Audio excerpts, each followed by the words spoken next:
Hey guys, welcome to the third installment of Intro to Traditional Archery Gear. In the first installment we talked bows. We talked the bow that I have and why I chose it. In the second installment we talked arrows. Again, the arrows that I have and why I chose them. And now in this installment we're going to talk broadheads. And we're going to talk about which broadheads to avoid, which to definitely take a look at, or styles at least, and what I've personally chosen and why. So, broadhead selection is insanely important when you're shooting traditional gear or low poundage for compound archers. The lethality of your arrow is going to be largely determined by the broadhead you put on the end. Pretty much almost exclusively determined by that. And when you get into situations where you're shooting slower arrow speeds with not as much energy, it becomes exponentially more important. So with traditional gear, you want to avoid mechanical broadheads altogether because they're going to sap energy away from your arrow, and when you take away energy, you take away penetration, and when you take away penetration, you have a bad day. So anything that's got any moving parts, off the bat, out. Done. You don't want them.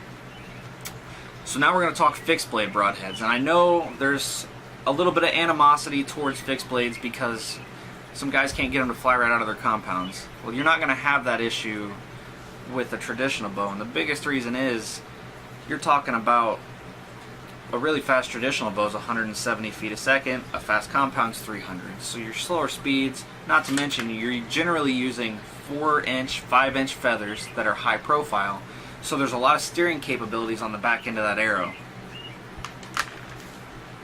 Alright, so now let's talk about which fixed blade broadheads you want to look at and which you want to avoid.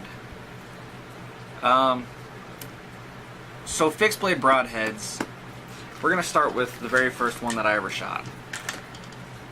It's the Bear Razorhead.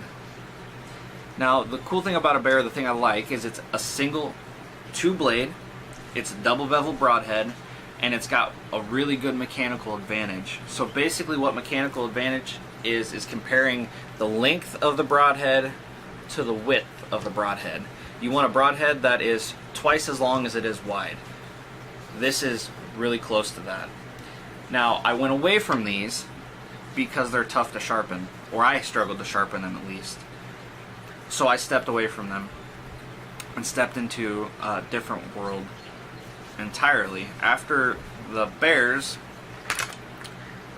I went to a 3-blade.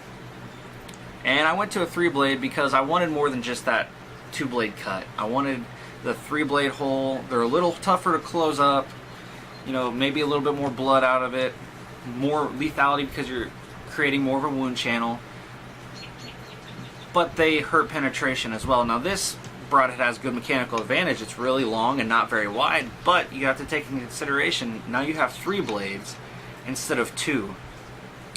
Also, something I think about is venting. You can see those holes, that's called venting. Anything that's got a lot of big vents has the possibility of catching meat and other things in there and further slowing down penetration. So you'll notice the snuffer has a lot of large vent holes. Something else to think about, and something that kind of steered me back into the 2-blade realm and away from a 3-blade. Now jumping back into the 2-blade realm this year, I'm going with a 2-blade that's got some small bleeders on it. And this one is called the Crimson Croc. It's a broadhead that's no longer produced. I am so terrible at getting, there we go. And it's serrated. So for me, serrations are a big deal. You're causing more trauma inside the animal, more trauma inside the wound channel with those serrations, and it's going to help aid in the animal dying quicker. I like the serrations for that reason. There's some arguments that they hinder penetration, and I think certain kinds of serrations do, but I don't think all do. So when you're looking at a serrated broadhead, if it looks like somebody basically cut a chunk into the blade and didn't sharpen the inside of that chunk, so they cut out a chunk of the blade and it's just flat, that's the kind of serration that I would kind of avoid, because that's another area for meat to collect. But if you've got serrations like these, where the inside of those serrations, focus there for you, where the inside of those serrations are sharpened, it's going to cut, and that's what you want. Bleeder blades, really small ones only. If the bleeders were any bigger than that, I would actually probably take them off or break them off. But since it's small bleeder blades, I'm alright with it. We're going to step into now a broadhead I shot in the past, and it's more about the blade on the broadhead. Where the Crimson Crocs had serrations, this is a single bevel. That single bevel is the this is the Razor Hawk by Red Feather Archery. It's a broadhead company that I actually used to own and have since sold. Single bevels are amazing for two reasons. They rotate. For one reason, that equals two results. They rotate going through the animal. That result gets you a spiral wound channel that's a little bit harder to close up, and it also splits bone and moves it out of the way rather than trying to punch through. So you're saving energy by splitting that bone and aiding in penetration. These are great broadheads. I've killed several deer with these broadheads. I like single bevels a lot, and if I hadn't used these in the past, I would probably be using them now. But I like trying new things, so that's why I'm not shooting a single bevel. For a brand new traditional hunter, I would really recommend going a 2-blade single bevel. The last broadhead we're going to talk about here is what I thought I was going to shoot this year on my, or out of my recurve, and that is the Simmons broadhead. And I believe this is called, I can't remember, I think this is the Tiger Shark, Tree Shark, oh sorry, Land Shark. It's a 135 grain head. And the one thing you'll probably notice right off the bat is it is a big cutting diameter. This is 1 1/8 inches. That is 1 9/16. And I thought, awesome, giant 2-blade wound. But I really got concerned with penetration. I want that pass through, I want that all the way through, so I kind of steered away from these, and I convinced myself they're better suited for something pushing a little more energy. One thing I want to touch on though is that blade design. It's a concave blade design, and what that's supposed to do is when you shoot it through an animal, it kind of busts out because of all the meat and things like that being pushed out, so it kind of almost tears that wound open wider than what it really is, which is a really awesome feature. Again, more trauma, higher lethality. Alright, so we'll jump back to the single bevels real quick, and I'll recommend some brands for you to look at, and again, I will drop links below.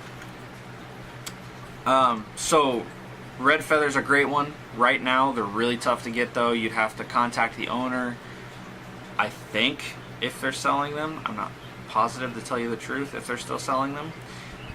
Kudu Point is a broadhead that I've just been introduced to, and it kind of combines single bevel with that concave blade design, so that's something really interesting I'm going to look forward to playing with. Steel Force makes really great single bevels that are of various weights, specifically for traditional gear. Tough Head is a great company that makes great single bevels.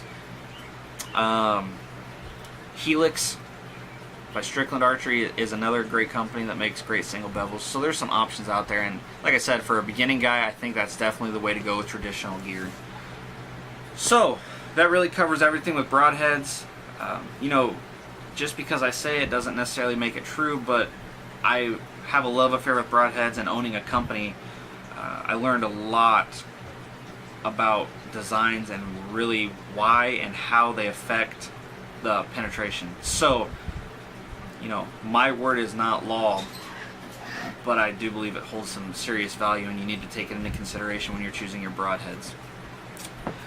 Alright guys, that is it for the Intro to Traditional Archery Gear series.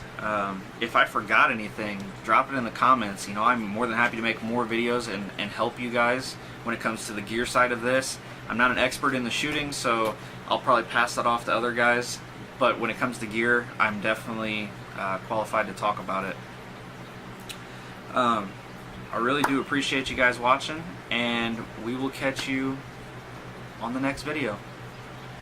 Hey, thanks for watching the Intro to Traditional Archery series. If you want to check out the other videos in the series, look right over here. If you want to check out some other cool content, look right over here. Don't forget to like, subscribe, comment, and ding that notification bell. Thanks, and we'll catch you on the next vid.